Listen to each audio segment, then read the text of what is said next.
સહજાત્મ સ્વરૂપ પરમ ગુરુ. તમારો પ્રશ્ન છે કે આત્મા અને મન એક છે કે અલગ અલગ?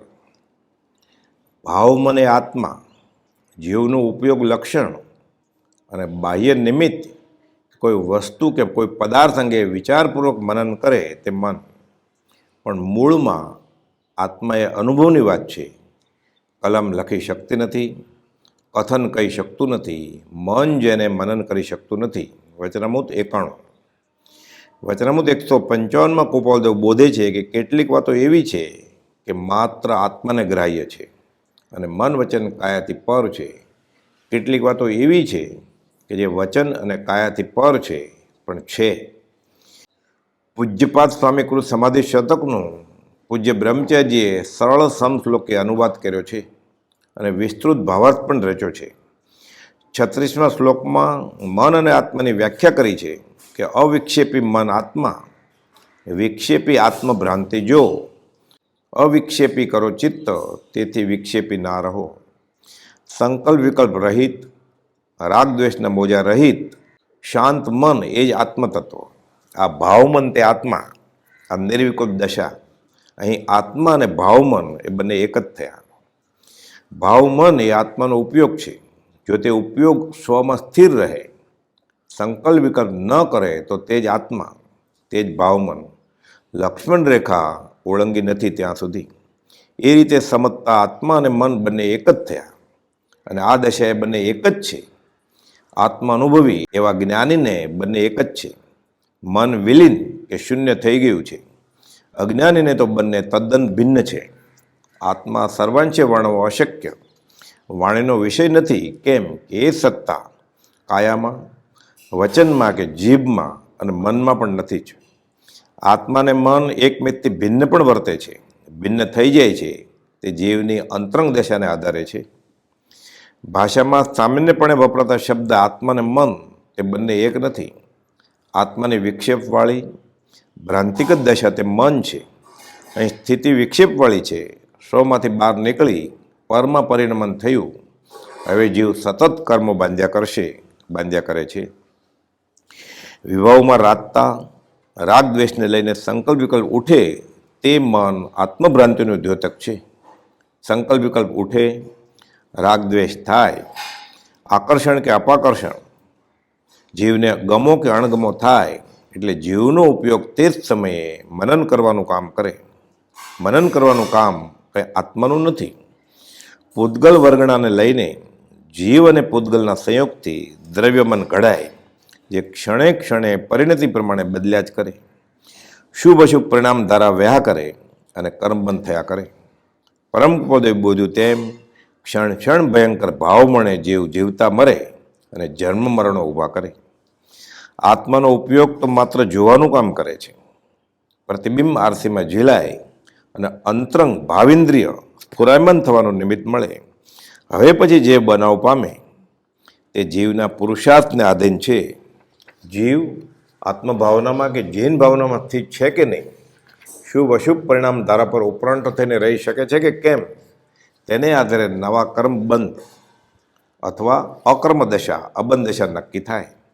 આ અંગે વચનામૃત 913માં ગોપાલદેવે ગહન સમજ આપી છે. જીવ તત્વનું વિલક્ષણ ઉપયોગ છે. આંખ કે જે બાહ્ય ઇન્દ્રિય, પૂતગલ વર્ગણાથી બનેલ બાહ્યકરણ, મૂળમાં તે જડ છે અને આત્માનો ઉપયોગ, આ બંને એકબીજાના સંયોગે કાર્યરત થયા. હવે આત્મા આંખરૂપ બની ગયો. આ પ્રમાણે સુગંધી દુર્ગંધી વખતે, સાંભળતી વખતે, ચાખતી વખતે કે સ્પર્શતી વખતે બંને ભાવેન્દ્રિય અને બાહ્યેન્દ્રિય એટલે કે આત્માનો ઉપયોગ અને બાહ્યકરણ જોડાયા. હવે અનંત કર્મોની વર્ગણા બંધાયા કરે. અંતઃકરણ એટલે કે મન જે આત્માના ઉપયોગને લઈને મનન કરવા માટે પૂતગલ વર્ગણાની મદદ લે છે, તે બાહ્ય ઇન્દ્રિય સાથે જોડાઈ જાય છે. અરૂપી આત્મા સાથે કદી કાંઈ જોડાયું નથી, પણ મનન અને સંકલ્પ વિકલ્પ કરવાનું કામ શરૂ થઈ ગયું. મનને શાસ્ત્રમાં તો નો ઇન્દ્રિય કહેવાય છે. ઇન્દ્રિયોની સાથે ને સાથે રહે તેમ સહચારી છે. માટે જેમ કે કશાય સાથે નો કશાય સહચારીપણે અને નો કર્મ એટલે કર્મ અને શરીર સહચારીપણામાં. જ્યાં સુધી કર્મ છે ત્યાં સુધી શરીર છે તેમ આત્માનો ઉપયોગ જ્યાં સુધી સ્વમાં છે ત્યાં સુધી ભ્રાંતિ જન્મી નથી.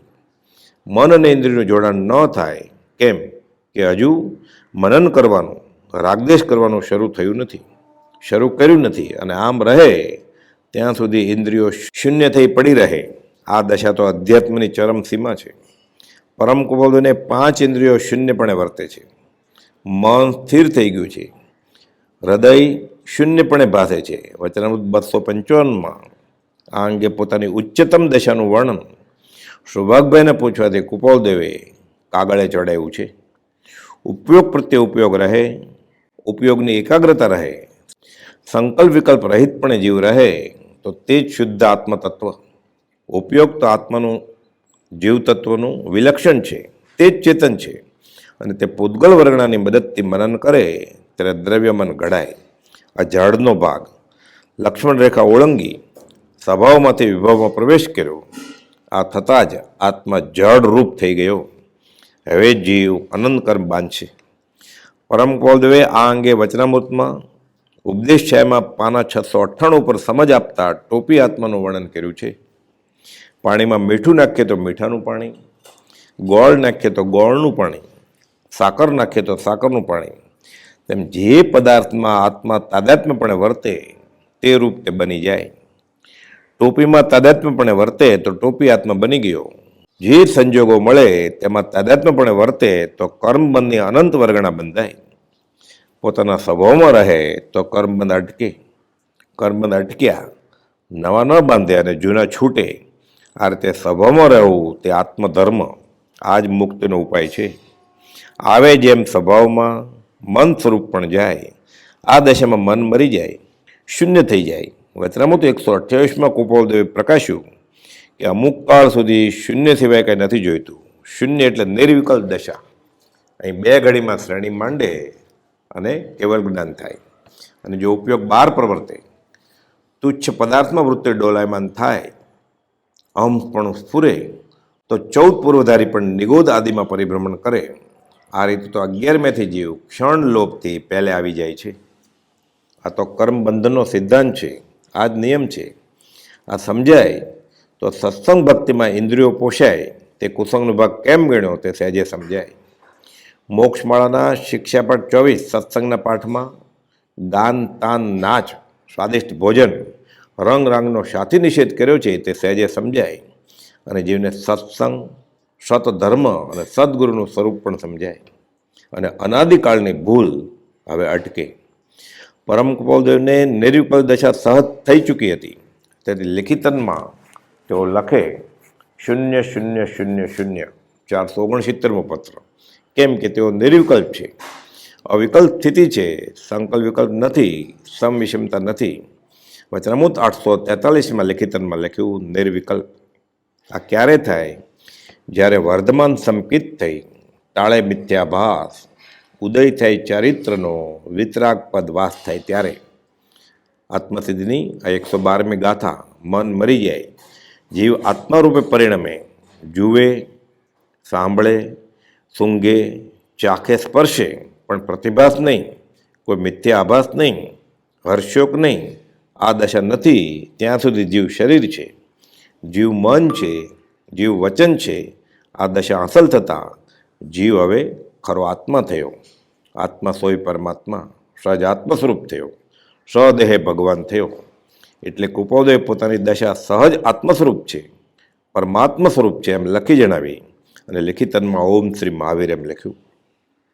ગૌતમ સ્વામીએ મોક્ષના અનંત સુખ વિશે પ્રશ્ન કર્યો ત્યારે ભગવાન મહાવીરે ઉત્તરમાં કહ્યું, ગૌતમ, એ અનંત સુખ હું જાણું છું, પણ તે કહી શકાય એવી અહીં આગળ કંઈ ઉપમા નથી. જગતમાં એ સુખના તુલ્ય કોઈ પણ વસ્તુ કે કોઈ સુખ નથી. મનથી વિચાર થાય, ઘણા વિચાર સવળે માર્ગે પણ થાય, પણ છેલ્લે તે પોતે ચાખીને અનુભવે ત્યારે. આ આત્મા તે છે, તે છે, મન વચનને કાયાથી પર છે, પણ છે. વિચારમાં ન આવે, મનન પણ ન થાય તો વાણીમાં ક્યાંથી આવે? કાગળ પર ચડે જ કેમ? સર્વ વિશુદ્ધિ દ્વાર સમયસાર નાટકનો 109મો શ્લોક છે કે લેવે કો ન રાહી ઠોર, ત્યાગી વે કો નાહી ઓર, બાકી કહા ઉભર્યો જુ કારજ નવીનો હે. સંગ ત્યાગી અંગ ત્યાગી, વચન તરંગ ત્યાગી, મન ત્યાગી, બુદ્ધિ ત્યાગી, આપા શુદ્ધ કિનો હૈ. કાયા અને વચન અને છેલ્લે મનના વિકલ્પો ત્યાગે, ઇન્દ્રિયજનિત જ્ઞાન છોડે, ત્યારે છેલ્લે વધે અબાધ્ય અનુભવ જે રહે તે આત્મા છે. શુભ અશુભના વળગાડની પરિણતિ તે મન, અને તે વળગાડ છૂટે ત્યારે આત્મા હસ્તગત થાય. મોક્ષ અહીં જ અનુભવાય. તે શુભાશુભ છેદતા ઉપજે મોક્ષ સ્વભાવ. સમયસર નાટક બનારસીદાસજી કૃત તેમાં ઉત્થાનિકામાં 17મા શ્લોકમાં લખ્યું છે કે વસ્તુ વિચાર ધ્યાવતે મન પાવે વિશ્રામ, રસ સ્વાદ સુખ ઉપજે અનુભવ તાકો નામ. મન પણ વિશ્રામ પામે, ત્યારબાદ આત્મા અનુભવાય. સમાધિ શતકની 17મી ગાથા છે કે એવમ ત્યક્તા બહિર્વાચા તજેત અંતર શેષત એશ યોગ સમાસેન પ્રદીપ પરમાત્મન. સમાધિ શતકના 17મા શ્લોકનું સમશ્લોકી ભાષાંતર પૂજ્ય બ્રહ્મચારી કરે છે કે બાહ્ય વાણી તજી આવી, અંતરવાચા તજો પૂરી, સમાસે યોગ વાર્તા આ પરમાત્મા પ્રકાશતી. એટલે કે તત્કાલ પરમાત્મા દશા અનુભવાય. સહજાત્મ સ્વરૂપ પરમ ગુરુ.